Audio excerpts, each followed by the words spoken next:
How are we all Morning. doing today? So it's 10 o'clock. We're going to go ahead and get started. I'm Jenny Stang, Caregiver Outreach Specialist for Alabama Lifespan Respite. And today we're going to talking about dementia with our kiddos, right? With children,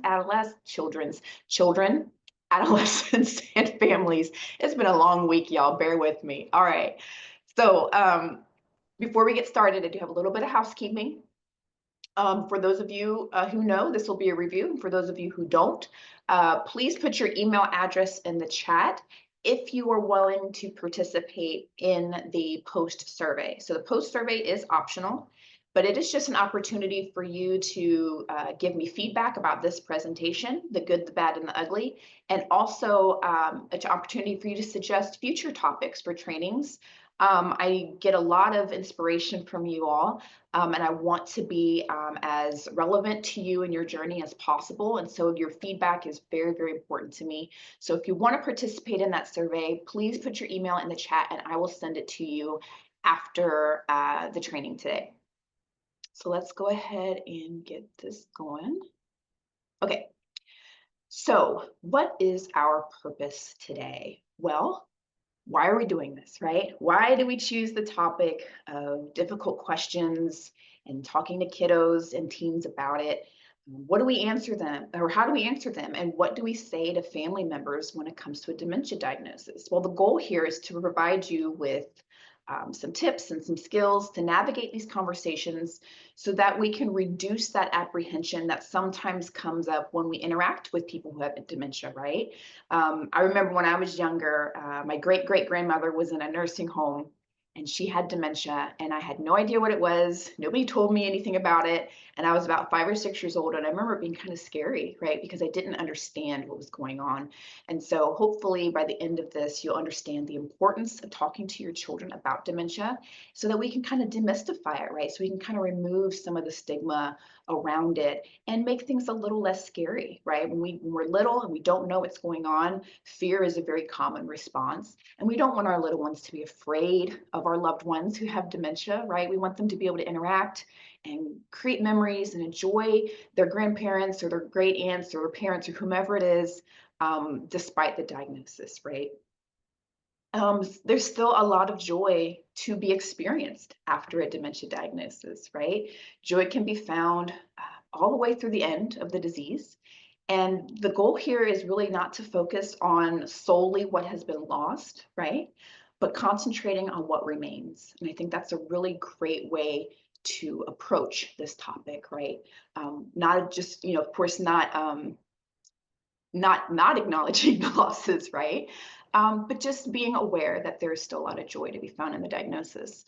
And also, we're going to talk a lot about grief because that's really what this is, right? It's about how do we navigate conversations around loss and grief with our children. Okay, so this can be applicable to a dementia diagnosis and it can be applicable really to any loss or family challenge that comes your way. How do we talk to our kids about those things? Well, we can recognize the loss first and foremost, right? We name it for what it is. So an example would be, I'm grieving the fact that my dad can no longer feed himself, right? That's a loss, right? For him and for you. I'm grieving that my husband's no longer my companion in the same way that he has been all these years, right? But again, remember, we find joy in what remains and we acknowledge our feelings, and that way we can gain a better control over those feelings. In counseling, we refer to that as name it and tame it, right? If we know it, we understand, we give it a name, we can understand it, we can navigate it a lot easier. And also the aim of this is to increase awareness of how dementia can impact family dynamics, right? And especially for those of you who are caregiving for someone who has dementia, you know this all too well, right? There may be some people in your circle who are not willing to do any help, but they have all the ideas on how you should be doing things, right? So of course, a diagnosis of any kind is going to affect the dynamics, but particularly in dementia, because this is a progressive disease, things change and they move in a direction that we can't really stop or slow down, really. And so the dynamics are going to shift as the needs of your loved one change and shift, okay? All right, so let's just do a real quick crash course in what is dementia. So it's often a term that is used interchangeably with Alzheimer's. Even healthcare providers will use this and say dementia and Alzheimer's as if they are the same thing. But dementia is actually an umbrella term, similar to cancer, right? So if someone were to say that their loved one has been diagnosed with cancer, we'd usually ask them, what kind, right? Well, the same applies to dementia. So if someone says their loved one has been diagnosed with dementia, we should ask what kind, what type, what form, right? And as you can see here in my little graphic, there's Alzheimer's disease, Lewy body, drug-related dementia, vascular dementia, frontotemporal dementia. Okay, so there's a bunch of different kinds, but the leading cause of dementia is Alzheimer's disease, which is why we hear about it the most frequently. But primary question arises, what is the difference between Alzheimer's and dementia? Well, Alzheimer's is the most common type of dementia, meaning that if you have Alzheimer's, you're going to have dementia, right? But a person can have dementia without having Alzheimer's, right?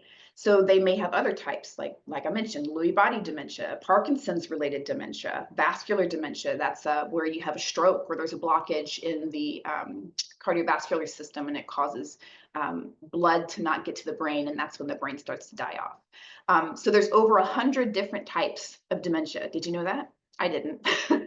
I've been doing this for almost 2 years, and I didn't know that there were that many types of dementia. But we really only hear about 5 to 8 of them regularly, and Alzheimer is the main diagnosis of dementia. So dementia describes a syndrome that encompasses various symptoms, and the most recognized being memory loss, and we'll talk about that a little bit later. And unfortunately, for most people, that's all we know, right? We just know that they forget, they can't remember, they have a memory loss, right? And that just refers to the same issue, that we as a culture have a very narrow understanding of dementia. And that's a pretty common sentiment among caregivers who have a loved one with dementia, that you don't know until you're in it, right? You don't know what dementia is until you're caring for someone with dementia. And so a lot of people just out in the wild, they don't understand what dementia is and why and the symptoms of dementia other than the memory loss. But dementia includes symptoms like confusion and difficulties with sequencing. So that means daily activities like brushing your teeth, getting dressed, or even getting in and out of a car can be really, really challenging because there's so many steps involved, right? So language skills, reasoning, judgment, executive functioning that tells you how to get from A to B, right? Those deteriorate as the disease progresses, okay? So it's also important to know that all forms of dementia are progressive, and that means that they will worsen over time, and there is no cure. So treatments will primarily focus on managing the symptoms, but there is no cure. And so having conversations about what dementia is and how it affects your loved one can save you a lot of heartache later on down the road when well, just I think the more we understand our loved ones, the better we are equipped to cultivate that compassion and that empathy for them, right? Which is why I, as a person, just think education is such an important component to being a caregiver, right? Because you need to know what's going on with your loved one. All right, so here's just a quick few statistics, because you guys know I like to add that into everything, about dementia. So more than 55 million people worldwide are living with dementia. It's really kind of hard to grasp the enormity of that number, right? That's a lot of people. And 6.9 million of those cases are in the US. Alzheimer's is the 6th leading cause of death in the US. That's pretty, that's a lot, right? And 1 in 9 individuals over the age of 65 is currently living with some form of dementia. 59% of family caregivers report being emotionally stressed. And if you've been on any of my trainings, you know that. We try to address that emotional stress as much as we can. The remaining 41% might not be honest about their feelings because many of them will also experience significant stress. But there's often a stigma attached to admitting it, right? Especially if you've been socialized as a woman and the expectation is this is just going to come naturally to you to caregive and to do all the things happily without any stress or any problems, right? Well, we all know that that's not true. And caregivers might even say, I'm okay and I'm fine, when in reality, they're just really worn out and fatigued, right? But our society doesn't want to hear about that, right? So we don't usually say it. And 62% of family caregivers are women. So let's dive right in. Why should we talk to kids and adolescents about dementia? I feel like we should be open and honest with our kids about all things that go on in our world, of course, at age appropriate level. But dementia, I think, again, it can be one of those things that there's a lot of stigma around. There's a lot of ignorance around it, right? There's a lot of misunderstanding about it. And so having these conversations is going to be helpful for you and also for your kiddos, okay? We're also going to go over some of the more commonly asked questions that they might have about dementia and how to answer those questions too. But families do need to be reassured, right? Sometimes in our families, they think, well, they're too young, they're not going to remember. And that's not true, right? They do remember. Even if they don't express it, your brains are going to retain that information. And so when something like dementia happens, and all the symptoms that come along with it as a child, if you don't understand what's going on, you're going to make meaning somehow, right? And that can often cause a lot of unnecessary stress for them, a lot of unnecessary fear, and a lot of emotional difficulties, okay? So I want you to think, because we're going to talk a lot about navigating the emotions around decline and ultimately the loss, right? Grief. So who taught you how to grieve, right? Did anyone ever sit you down and say, this is how you grieve, right? Someone may have taught you how to brush your teeth or get dressed, but somebody needs to teach you how to manage your emotions. Someone needs to guide you on how to do those things. But most people haven't had that conversation, right? I don't know of anybody that I can think off the top of my head that said, well, yeah, my mom and dad sat down and taught me how to process my emotions, or they sat down and taught me how to process grief, right? We often learn by observation, right? So what did mom and dad do when they were stressed or when they were feeling grief, right? Sometimes not the best thing, right? Sometimes we pick up these unhealthy coping mechanisms like alcohol or overeating or drugs, right? To suppress our feelings. We're not taught how to process them. And the examples we're given sometimes aren't very healthy, right? And so we don't want to pass that behavior down to our children and our grandchildren. So this is an opportunity for us to be open about grief and teach our children ways to cope with grief in a healthy way, okay? And maybe it's a good reminder for us too. How are we coping, and how are we presenting that to our children and people who are looking to us for guidance, right? What are we teaching them through our behaviors and through our actions? Maybe not necessarily even through our words, right? Because we all know that actions speak louder than words. So again, let's be open about grief. Loss is a part of life. Illness is a part of life. And when we act like it isn't, we're doing everybody a disservice, right? So we have to talk to our kids and our grandkids and tell them the truth about dementia in an age-appropriate manner, right? Children will ask questions if they feel that they can trust you, right? And if they believe that their questions aren't going to upset us, right? Kids can be incredibly considerate in that way, almost to a fault, where they don't want to make you upset, so they keep things to themselves. And so that's why it's important for us to approach these harder topics, let them know it's okay to have these conversations, it's okay to answer these questions, and keep our own emotions regulated in the process, okay? But if they do upset us, right, when we talk about things like loss, when we talk about things like grief, it's going to be upsetting. And we need to let them know it's okay to show those emotions, right? Our society, usually when someone cries or they're experiencing grief, we try to get them to stop, right? We crack a joke, we offer something to eat or drink, we try to distract them, right? But really, we're just trying to say, please stop, because it's making me uncomfortable, right? We don't know how to deal with other people's emotions very well either, unfortunately. But what if, instead of suppressing those feelings, we sat with them? What if we offered a tissue and said, hey, you can feel this feeling, and I'm going to feel it right along with you, right? Children and adolescents are aware and often do very well with people who have a dementia diagnosis, unless someone like an adult has frightened them, right? Or taught them to be afraid, either through actions and behaviors or conversations, right? But we need to be honest and supportive in these conversations. And I'm going to go ahead and try to give you some guidance on how to do that, okay? So briefly, I want to talk about the life course theory. So we learn in life course theory that each stage of life influences the next, right? It's pretty obvious. We kind of know that, right? Your childhood is going to affect your adolescence, and your adolescence is going to affect your early adulthood, and your early adulthood is going to affect your, your older ages, right? We know those things. But this concept makes sense when we consider that our social, economic, and physical environments, they all impact our health and the health of our communities, right? So this influence begins in childhood. Social and physical environments that we grow up in significantly affect our well-being for good or bad, right? Sometimes we learn unhealthy behaviors, and as we get older, we have to work to break those cycles and to change those behaviors. Of course, not everybody succeeds in doing that, but that's, that's their journey. So an example I'm going to give you, research indicates that childhood stress is linked to health problems later in life, particularly stress experienced before the age of 5. Okay, so many parents and grandparents say that kids won't remember stressful experiences like grandma having a dementia diagnosis and the decline, right? They don't think that that's going to affect them, but it does. Okay, and they do remember it. Even if they don't remember it, in a cognitive way, their brain remembers it, right? Their amygdala, their hippocampus, right? There's the stress response in their body remembers, okay?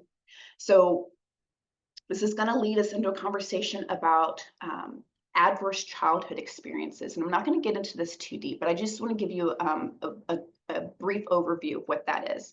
So adverse childhood experiences are also known as ACEs. Before the age of 18, children are at a higher risk of developing issues like substance use disorders, so they get into drugs and alcohol, depression, anxiety, eating disorders, and even heart disease. Okay, so I don't want you to think of, often we think of, adverse childhood experiences or trauma, and we think of them like as big T traumas, like, physical or sexual abuse, drug use, things like that. But it can just really be a really stressful situation, like a death, and not having the tools to navigate that grief. That can be considered an adverse childhood experience, okay? Because your brain, your nervous system is mapping out how do you cope with stress at a very young age, right? And whatever we're taught or not taught in our youth is going to show up in our older lives, right? How do we navigate those things? So it is crucial to provide children and adolescents with nurturing and safe environments, places where they can express their emotions in a healthy and safe way, places where they can be vulnerable, right? And have that soft place to land. Most of us, regardless of age, can relate to facing difficulties throughout our lives. And very few people can claim that they've had a completely smooth sailing for decades, right? I would argue those people are probably lying to you. But we can improve the well-being of the youth, and that will positively impact their health and their happiness later on in life. So I want you to think of this as, how can I give my children the tools, the foundation for handling stress and grief and loss, because that's just part of life. And we want to make sure our kiddos are equipped. So talking to our kids about something like dementia, which affects millions of people in our country, that's a great place to start teaching these skills for our children, right? And it's also something that you as a family, as a whole family unit, are experiencing together. And so it's a really great opportunity to show your children you can grieve, you can experience loss, and you can get through it in a healthy way without developing these unhealthy coping mechanisms, okay? So childhood trauma and health risks. So this, we're going to go a little bit deeper into that. So this is the adverse childhood experiences and talking about it stuff. That's all what we refer to as trauma-informed care. So these negative experiences, they affect how your child's brain develops, and that impacts their life later on, right? Children often find ways to cope with these experiences, and if they are not taught healthy coping mechanisms, they may mimic the behavior of those around them. So not saying that if you're stressed, you can't have a glass of wine or what have you, or when you're upset, cuss words slip out or what have you. I'm just saying, make sure your children have a fully stocked toolbox, and teach them how to use those tools as they're growing, okay? One common reaction that we see is turning to unhealthy foods, right, to cope. Not everybody's going to go down and buy drugs or buy alcohol or start beating the dog or whatever. Oftentimes, a socially acceptable unhealthy coping mechanism is through food, right? It's really easy to grab a bag of chips or some cookies or something like that, especially if you're a kid and you're seeing your parents do that to cope. You're going to start doing those things too, right? And so your child might think, "Hey, I'm upset. I'm going to go grab something to eat," or "I'm worried," and end up, eating a bunch of donuts or what have you. And we're kind of teaching them that that behavior is normal. And again, I'm not advocating against snacks. I snack like everybody else. I'm just saying when we use it as a coping mechanism, right? We need to have better tools in the toolbox. Tobacco use can fall into this category too. Children might start smoking or using other drugs as a way to cope, to alleviate their pain. And of course, we all know that those are very unhealthy. And all of these behaviors can contribute to anxiety, to depression, to social isolation, or even chronic illness later on in life, right? How many of us were taught to shove our feelings down with food only to be in our 30s and 40s and now we're facing, heart disease, or we've got high cholesterol, or whatever the case may be, right? So it does catch up to us eventually. Let's see. So our kids, when they're stressed, especially when they're younger, their brains are being flooded with cortisol, and that can lead to negative outcomes as they grow older. Okay, so we want to make sure that we are teaching our children how to manage stress, so that way their brains develop a resiliency to that stress. Okay, and it's not going to be reaching for those unhealthy coping mechanisms every time it comes up. So we also have to realize that none of this is intentional, right? As parents, we often believe that we're protecting our children by sheltering them, but in reality, we need to be honest with them, okay? And when we do this, we help them learn those effective tools, and we can help our kids cope with negative experiences in healthy ways. So what are some frequently asked questions from children and adolescents? So I'm going to use the terms grandma and grandpa because that's the most common relationship that these kids are experiencing dementia for the first time. But it can be aunts, uncles, mom, dad. It can be anybody. So you just add whomever is in your world that you're talking about here. So why does grandma and grandpa, or why does grandma or grandpa keep calling me Timmy when my name is Michael? Right? Sometimes they'll even call me by the name of my parent. Why do they do that? So it actually can be linked to a theory called retrogenesis, which suggests that a person with dementia is essentially going back in time. Okay. So if you think about who we originally are, right? We're not mom and dad, we're not grandparent, we're not spouse, we're son or daughter, right? Or siblings or cousins. And so a grandparent hasn't always been grandma or grandpa. So if grandma sees her grandchild and calls him by the name of her cousin or her sibling, it can reflect where she is mentally at that moment, right? So if their grandchild reminds them of their child, they're going to call them by that name because that's who they think they are, okay? So why does grandma or grandpa keep asking me the same question over and over, even though we've answered it? Or why don't they remember me? Another question, why do you go see grandma and grandpa every day after work instead of coming to my soccer games, right? So to help children understand what's happening, we need to have these honest discussions, right? We need to make sure that there's no TV or phones or distractions in the way, turn them off, put them in a different room, sit down with our child and look at them in the eye and just be open, okay? So if a child asks, what's wrong? We can explain that grandma or grandpa has a disease that affects her brain and how she thinks, right? Something very simple. And we need to tailor our answers depending on their child's age, obviously. So if they're older, you can tell them a little bit more about it. If they're younger, you can just be very simple and just let them know, hey, they've got a disease and it's not trying to hurt your feelings because they called you the wrong name, right? Sometimes a person with dementia may struggle with thinking, remembering, and talking, right? You can tell them things like that. After you provide this explanation, it's important to allow for some silence, right? To let them digest the information. We do often feel very uncomfortable in silence, but we need to let people process their emotions and not immediately offer them words of advice or encouragement or whatever. Just let them process that information, okay? And then all that other stuff can come later. Sometimes all your kids need is that reassurance that something is happening, right? If they notice a change in their loved one and you tell them nothing's wrong, that's going to lead to a lot of confusion, right?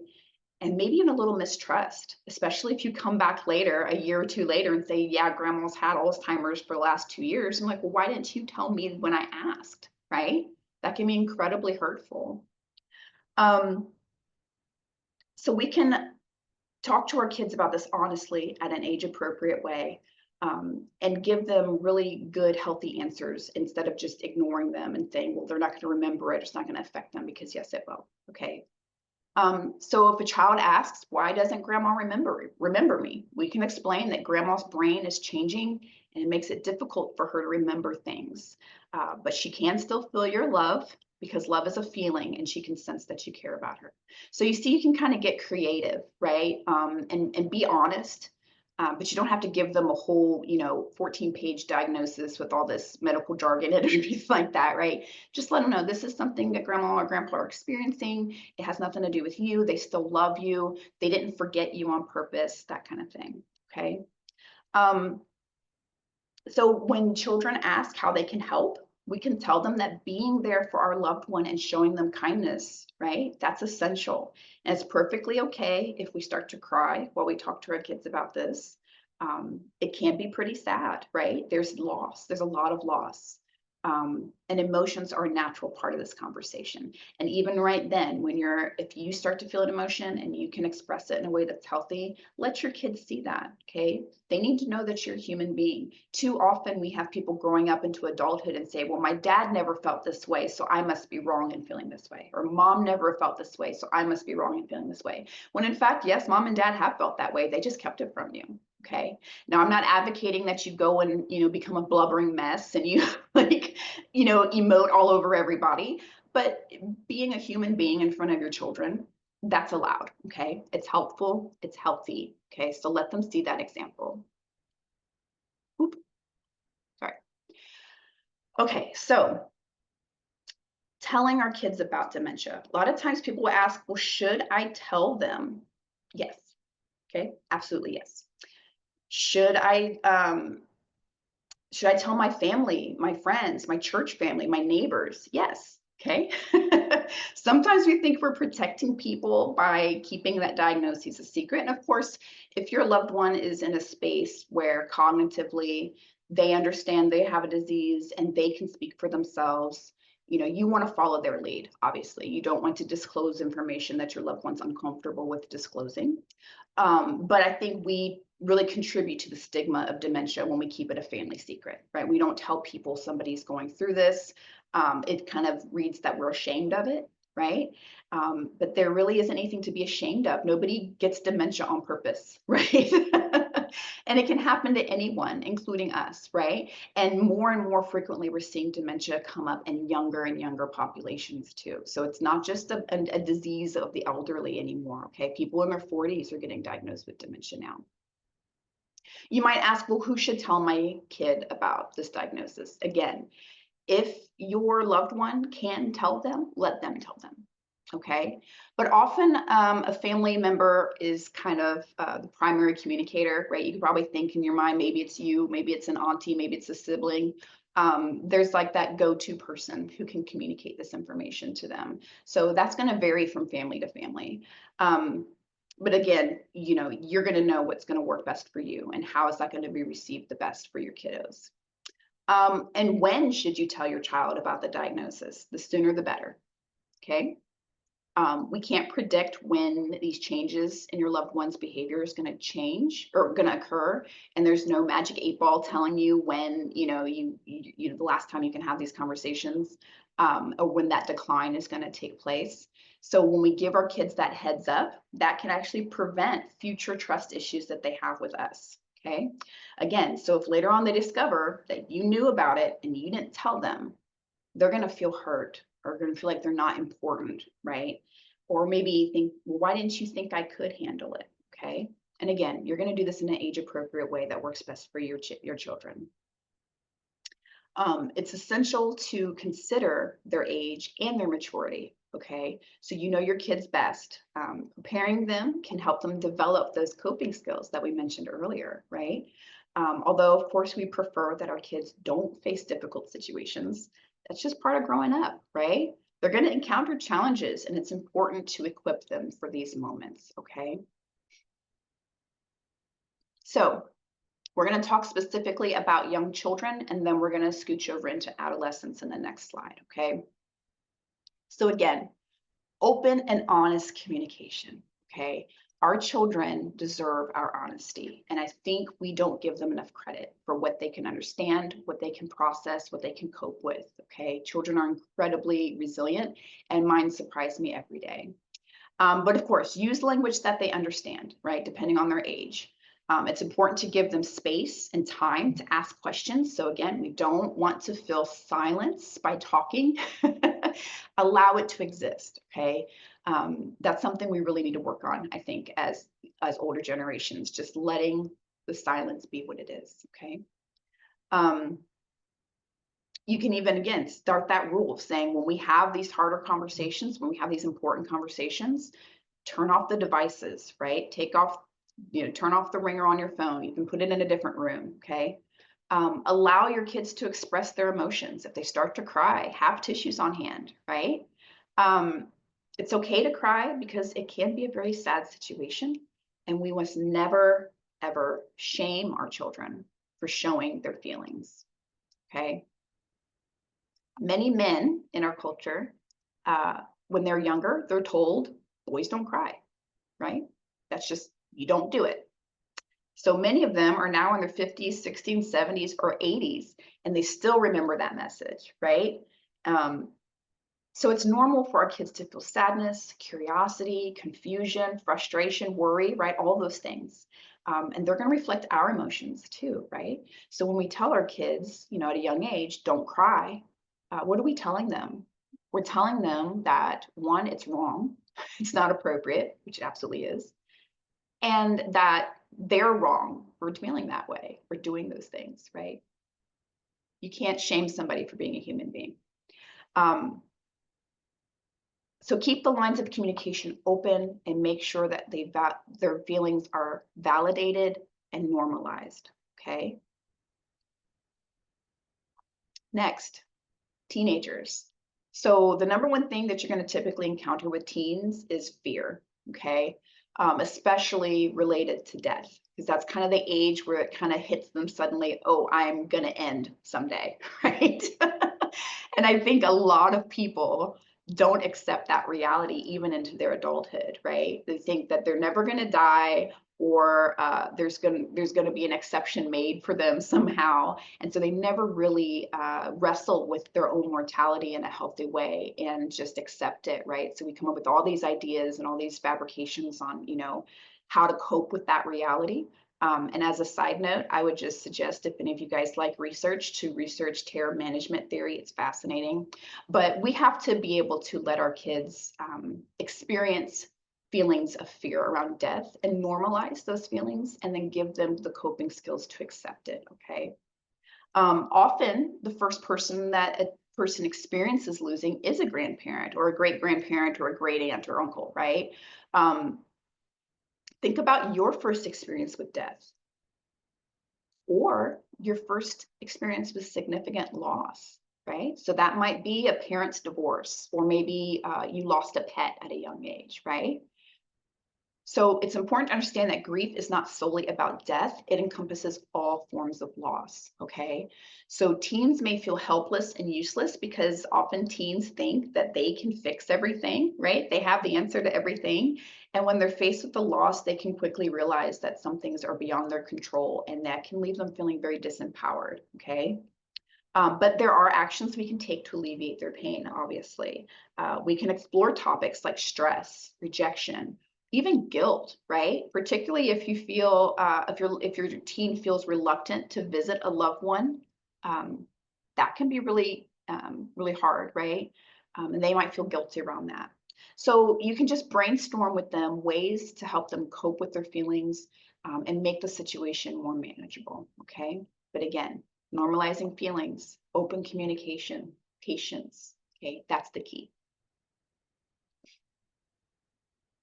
So some activities that you can do with your loved one, your children can do with your loved one.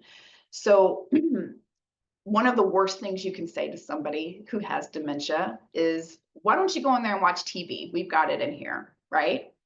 So, if you're cooking, especially during the holidays, you got something going on, and here comes grandma into the kitchen and she wants to help, and you say, no, mom, we got it. go have fun sitting in front of the TV, right? What are they hearing, right? They're hearing, I don't need you. You're in the way. You're not doing it right. You don't have a purpose, right? That's what they're hearing. And so we need to encourage all of our family members, especially during those holidays and things like that, to involve our loved ones who have dementia as best as we can. So if mom used to be the cook and wants to be in the kitchen, just give her a bowl and some stuff, some ingredients to stir and be part of the conversation and the smells and the tasting and all that. And of course, discreetly, you can just toss whatever she stirred up into the trash if it's not edible.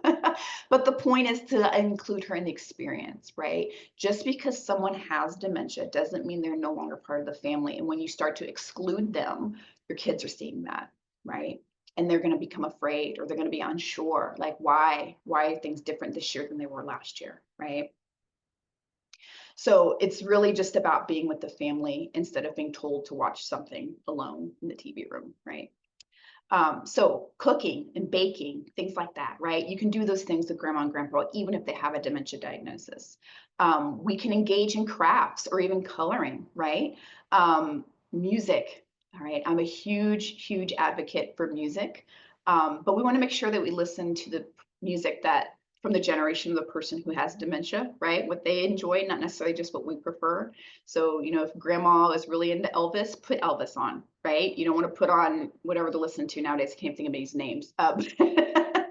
Put on something that they enjoy, right? And these intergenerational activities and experiences are really good for bonding. It's good for your kids to see the elderly people in their family as people, right? And not just, static things in the background, right? These are people with full lives lived and experiences and wisdom. And we want to let them get involved in that as much as they can. Let's see. We can teach children and grandchildren how to interact with our loved ones with dementia, right?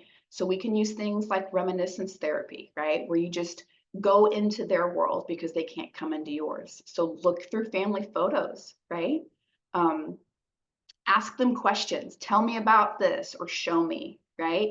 So for example, we can ask, tell me about this picture. What's happening here, right? Or who are those boys with long hair singing with guitars? And they say, well, that's the Beatles. Okay, well, tell me about the Beatles, right? Or you can say, who's that man in a jumpsuit dancing around with all the sparkles? Well, that's Elvis. Okay, tell me about Elvis, right? And that's how you can engage your kids, or your kids can engage with their loved ones. And that's really healthy for everybody involved, right? We can use validation therapy, right? So that's going to encourage your kids to ask questions and engage in conversations with their loved ones. You can even do things like looking through videos, right? Animal videos, funny videos. Everyone of every age enjoys that. If your loved one has a dementia diagnosis, they're still going to really enjoy a cat or a dog, right? We're human beings. We love little animals, and so just watching videos about that with your grandchildren, that can be really that's something they can still do even though your loved one has this diagnosis. Okay, so get creative. So now we're going to switch a little bit and talking about you as the caregiver. Okay, so we're going to talk a little bit about the sandwich generation. Okay, so this is for family caregivers who are responsible for taking care of aging parents and their own children, okay? Or sometimes their grandchildren.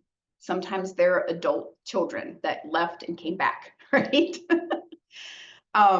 So the sandwich generation is primarily going to be people between the age of 46 and 56. And there's approximately 2.5 million Americans providing care like this in the United States, okay? So they're not getting any financial compensation, okay? It's unpaid.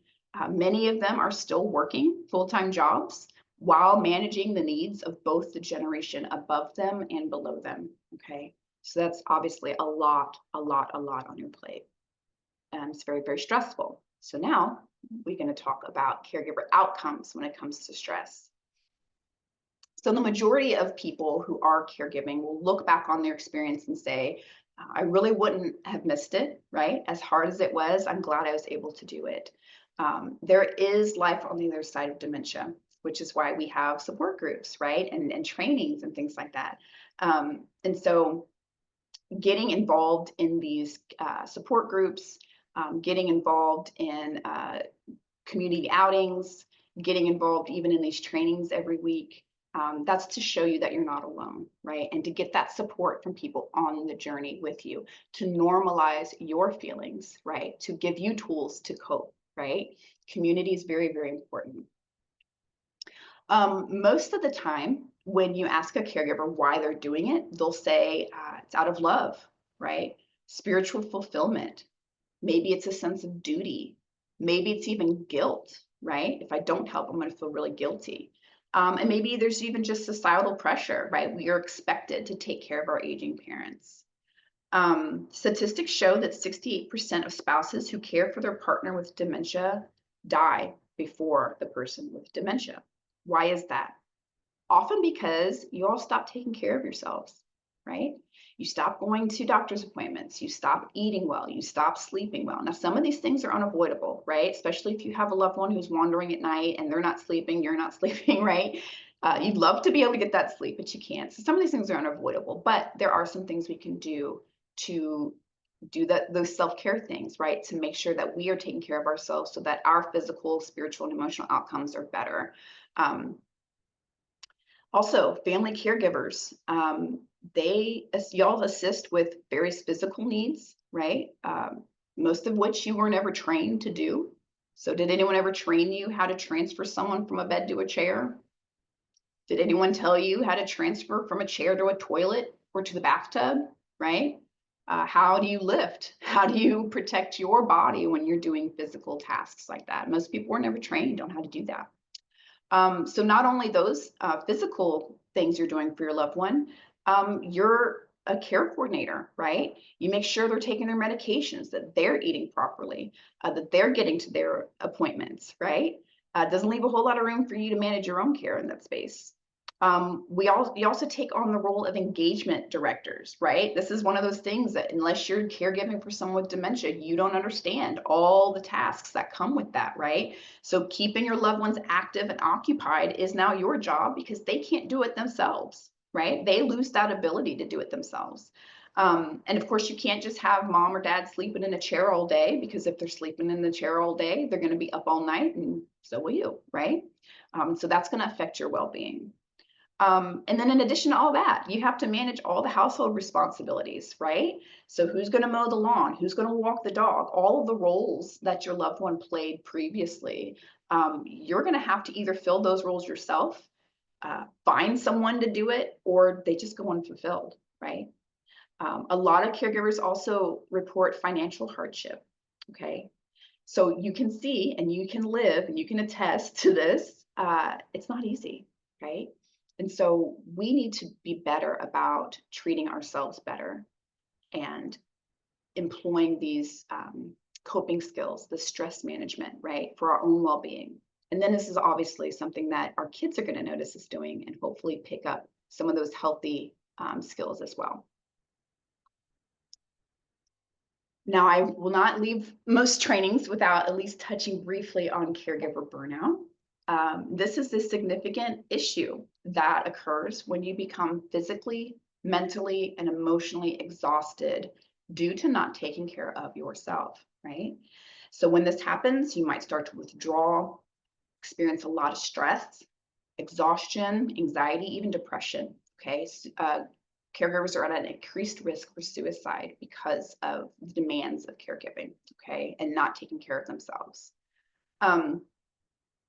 And we often will teach you all about the importance of asking for help. If you go on any caregiver training or any website, they'll say, take breaks, ask for help, accept help. But often we hear the excuses of, well, I don't want to burden anybody, right? But you're not being a burden. It's okay to ask for help, especially if you're part of that sandwich generation or you have adult children in your space. They want to help, right? For the most part, they want to help. You might hear your adult children saying things like, Mom won't let me come and help, and I want to, right? Many caregivers will hesitate to accept that help because they don't want to be an inconvenience to others, okay? But you don't have to do it alone. I think you'd be surprised If someone were to offer help and you accepted it, that it would probably be good for them too, right? To be able to get in there and get their hands dirty and be helpful. Okay. Oftentimes, when you finally do allow someone to help you, you'll say, wow, I should have done this a long time ago, right? This was great. And if you don't have family or friends to help you, you can get respite in other ways. We have a database of free or low cost respite services on our website. We also have the respite reimbursement program that many of you are on to help you pay for skilled or unskilled care to come in and give you those breaks. Okay. There's ways to go about doing it. It's crucial that you do. Okay. Often your church community will want to be helpful, but they can't read your mind, right? Again, remember, most people are unfamiliar with what dementia is, and they think, well, mom just doesn't remember things like she used to, and that's the end. And they don't realize all the things that you have to do now for this person and how incredibly stressful that can be. So you have to let them know, right? Be vocal, advocate for yourself, okay? So, of course, we want to make sure that we're eating well, we're sleeping well, getting some kind of physical activity throughout the day, and working through our feelings, including grief. Okay, we don't want to set it on the back burner, pretend it's not happening, pretend we don't feel it. Engage with it, right? Cope with it as best as you can. So, some symptoms of caregiver burnout: withdrawal, right? Stress, obviously, exhaustion. I don't know why that's pluralized. I must have done a typo, but exhaustion, right? So that's physical, mental, spiritual, right? You wake up tired. And then, of course, depression. Okay, unchecked depression can very quickly slip into suicidal ideation. So there are resources available if you feel that you're in this space. I will always plug myself as a resource. So if you need to schedule a care chat with me, please do not hesitate to do so. I am a master's level social worker, and I've also been trained in suicide and crisis counseling. So I've heard it all. Okay. Just give me a call, give me an email, and we can chat. Okay. So now we're going to talk about the end of life transition. So now we know that it's not scary to talk to our kids. It is necessary to talk to our kids. And inevitably, the end of life is going to be something that they're going to experience with their loved one with dementia. Okay. So it's important to know what that looks like and how do we navigate it with our kiddos. Okay. So a person can enter the active dying phase weeks or sometimes even months before a death occurs. Okay. So it's important to understand that a person with dementia doesn't die because they stop eating. They stop eating because they're dying. Okay. So the first system to shut down in someone with dementia is digestion. Okay. Think about it. And for most cases of dementia, the brain is shrinking, right?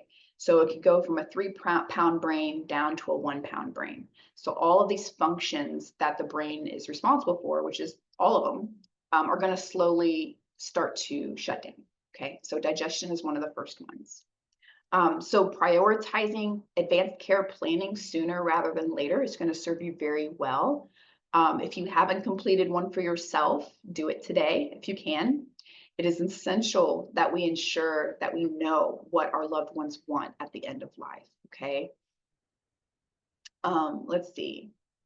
The majority of people with dementia do not resuscitate or DNR, and we need to allow the disease to process or this disease process to run its course, okay? So sometimes families will want to do a full code status, right? They want you to do CPR, they want you to do a feeding tube, they want you to do all these things to keep their loved one alive, and understanding that there are just some functions that are not possible now, right? Because the brain tells your body when to metabolize food. It tells your body what to do with antibiotics. It tells your body what to do with everything, breathing, blinking, swallowing, all that. And once that shuts down, there is no amount of medical intervention that's going to save that person. Okay, so it's very important to be realistic about the end of life, understanding it so that you can then relay that information to your kiddos, learn how to cope with it so that you can teach them how to cope with it. Okay. So it's really a lot of preparation will serve you well. Okay. Let's see here. Some of you So some of the signs of end of life: withdrawal, inability to move on their own, being able to speak, and difficulty eating and swallowing.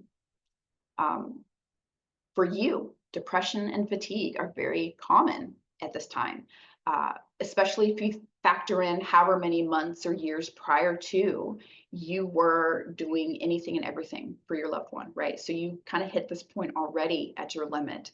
And then when someone starts to pass, you're going to be at a risk for depression, okay? Some of you may feel a sense of relief and then immediately feel really guilty for that, but just know it's very normal, okay? Because this disease is very difficult. There's a lot of suffering towards the end. Of course, we do find joy in this journey, obviously, but in the end, it can be hard to watch. And so feeling relief is normal, right? Maybe even like a mercy almost, right? So don't shame yourself for feeling that way if that's something you experience, okay? We don't shame ourselves for how we feel. We just let the feelings come, okay? So how do we talk to our kids about it, right? It's hard for us as adults to accept it.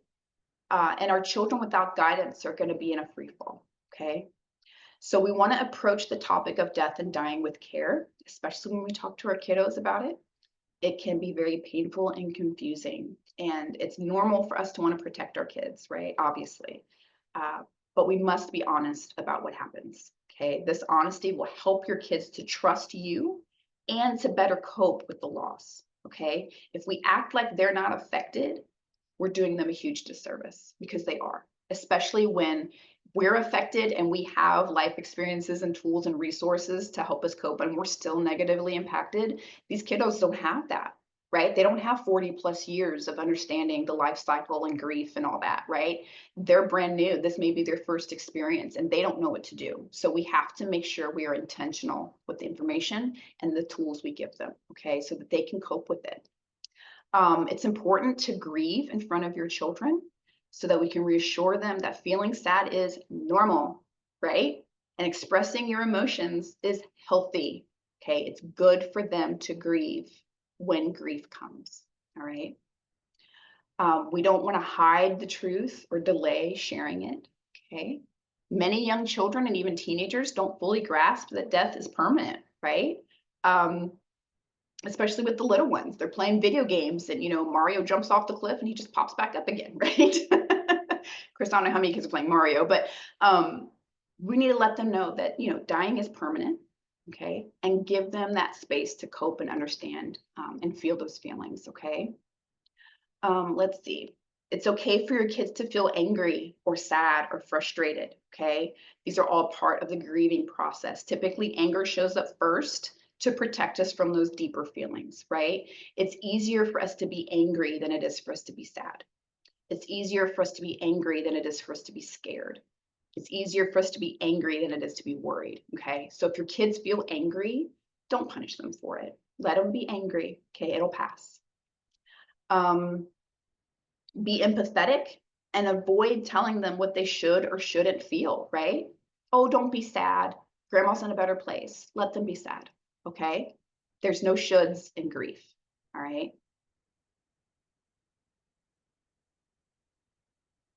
So that is my presentation for today. This is my contact info, my email, my phone number, and the website, alabamarespite.org, where you can find those resources that I mentioned earlier.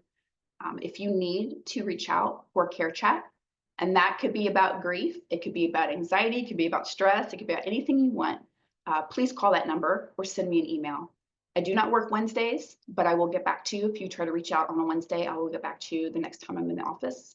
But these are just going to be resources for you, quick resources. And also I wanted to introduce, let me go ahead and stop my share and my recording.